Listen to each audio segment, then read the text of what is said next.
temos o problema nunha gran concentración de incendios subtropicais e logo as de clima mediterráneo, Europa e América,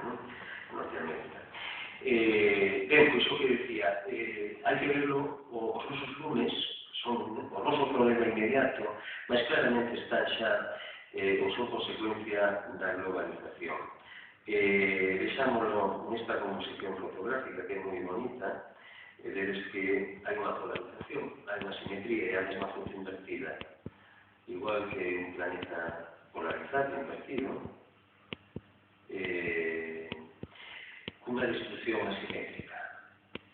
Mentres en Europa o abandono da actividade agrícola vai ser a causa final do luto, que temos o de abastecemento do noso mercado, non hai problema, para iso o mercado mundial se vai a cargar de que nos teñamos sobreabastecido o noso mercado, subvencionamos o abandono, subvencionamos a non producción, e acabamos efectivamente entón ardendo o bosque mediterráneo, ardendo o bosque atlántico, porque se rompeu aquel equilibrio, con diferentes aproveitamentos, por suposto, gando estaba e outros, rompeuse aquel equilibrio, e entón os incendios afectanos moi duramente.